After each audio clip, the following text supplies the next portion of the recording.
What's up, you guys? Slim here, finally back with another video. I know it's been a while since Nationals, but I'm back here to do content for you guys. We're starting out with anti-link because y'all know I didn't feel like playing Zoo, and I still don't feel like playing links. Eventually we will, but for now I'm going to be profiling stuff that doesn't require links at all, and I hope you guys enjoy it. Alright, you guys, like I told you, we're going to start out with some anti-link deck profiles, and I am starting with True Draco Demise. I really like Demise decks, you guys know that since I played Klee. I think True Draco Demise is honestly an insane deck. The versatility that the engine has, what the spells and traps can do is just crazy. Having 3 effects in one card is just nuts. And this is just an option for you guys if you don't want to mess with links just yet. The reason why I decided to start this way is because it's just a lot more straightforward. You don't have to deal with any of the new mechanics, and you can still beat everything in the format. As the format is establishing itself, the decks will change, but for right now, this is what I've been playing, so I'll show you guys, and let me know what you guys think. I'm always open to your guys' suggestions and whatnot about the decks I play, so I'll start out with the monsters. Of course, it's Demise decks, there's not a lot of monsters, but 2 copies of Masterpiece. Love and hate relationship with this card. I hate this card seeing it like going first because it just really doesn't do anything. It's great, you know, late game being able to just put it out. You know, your opponent can't really do much against it late game, but I mean, it's not a great card to start with. You know, they can get rid of it depending on what you tributed for it. And then the best thing about it, though, I think what I really like about this card is that it just keeps coming back off True King's Return, and then it's just a beat stick at that point. This is basically a skill drain deck. I don't play an extra deck, so this card basically just becomes a huge beater late game, and if you do actually stick it on the board by tributing summoning, you usually win, so it's almost like a win condition in itself late game. And then 3 Dynamite Knuckle, best card in the deck, you guys already know. Searches your traps, gets everything rolling, it's your another beat stick, your single tribute, it just starts everything and holds the deck together. It's what you need when you're going first, and it's not terrible going second. The next 2 cards are just better going second, but this card is basically, like everyone says, the bread and butter of the deck. It holds everything together. Then I just round out the monsters with 1 Ignis and 1 Majesty's Maiden. Now, I know some people play multiple of Ignis Heat. Sometimes they don't even play Maiden. I play 1 of each only because I want the versatility. I want to be able to search spells, search monsters.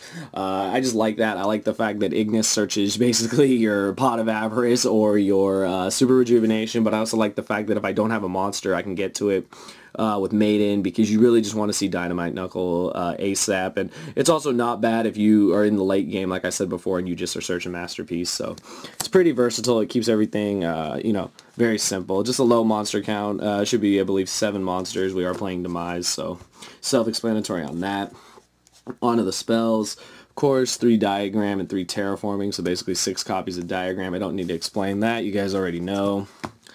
And then the reason to play the deck is 3 copies of Heritage and 3 copies of Draco Phoenix, Disciples, whatever you want to call it. Your Super Rejuvenation and your Pot of Avarice. I mean, these cards are insane. You guys already know. Additional Tribute Summons, being able to be a Pot of Avarice or Super Rejuvenation, and being able to pop monsters when they're, you know, when they leave the field is just nuts. Like, that is just insane that cards like this exist. And I mean, you know, in the beginning, I just was so unsure of if this was the deck I wanted to play. Then, of course, I picked it up and realized, oh my god, this deck is nuts. So, yeah. These cards are just great in and of themselves. You just have to play them. And then, I guess if you want to call it the degenerate cards that this deck plays, 3 copies of Card of Demise, 3 copies of Duality, 2 copies of Desires, and 1 Upstart Goblin.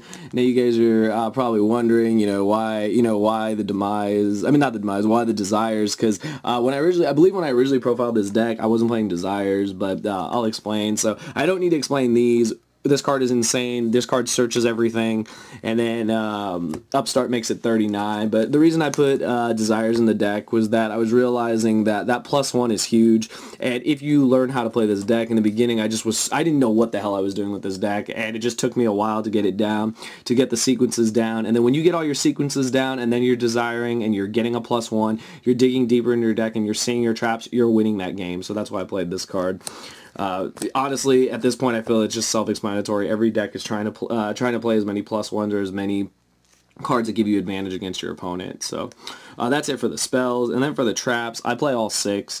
I just feel they're necessary. You want to see them. Obviously, you play Desire, so you want to be able to, you know, if you banish any copies, you want to still have copies left in your deck. I love this card, just recurrent Call of the Haunted, and I also have really grown to love this card because of the fact that it just can deal with any problematic monster, tributing away other cards, popping other cards, being able to, you know, being escalations is also insane. Like, I can't believe that that's, you know, what these cards do. That's the whole thing about this deck that really just is like blows my mind, is all the versatility these cards have.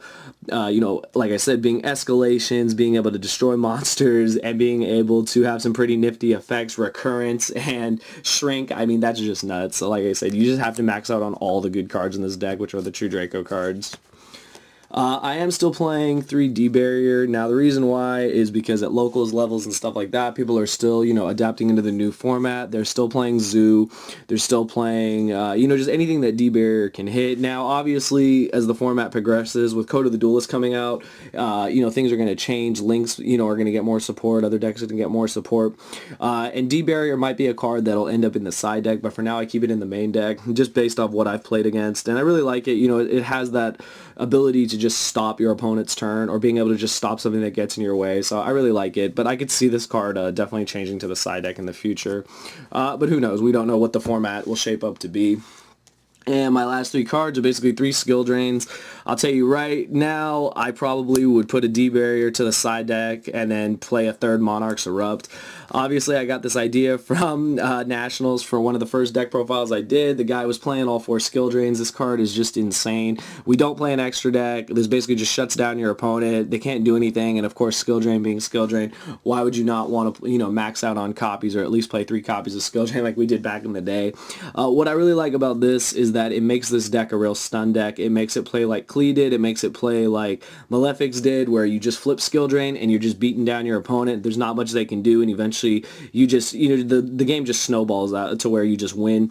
Like I said, True King's Return, just being able to bring back monsters even under skill drain, is insane because they're just huge. So you just beat down your opponent and you win. So that's what I really like about this deck. So yeah, that is it, you guys. There is no extra deck because I am playing, you know, the Monarch's Erupt, and you know, I do side Domain because Domain is honestly like a win con too sometimes. So, but let me know what you guys think, if you guys like it or not. Obviously, this might be the one thing that changes very soon, but for right now, it's in there.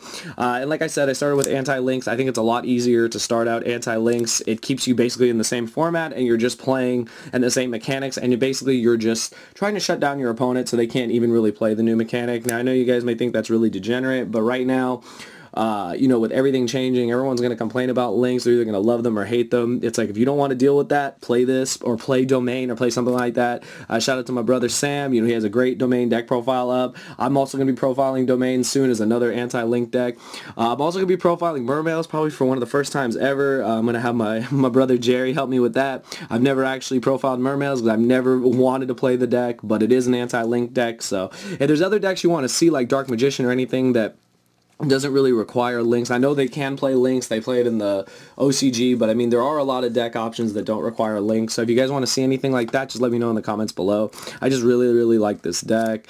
I like just, it's so insane. You draw so many cards and you just get so far ahead of your opponent, and then you just skill drain them and you just win. So I really think that's crazy. So yeah, I hope you guys enjoyed the deck profile. If you did, be sure to leave a like. Any suggestions for the deck are always welcome, and I hope that you guys will enjoy the rest of the content that I'll be bringing here on the channel soon. So thank you for watching.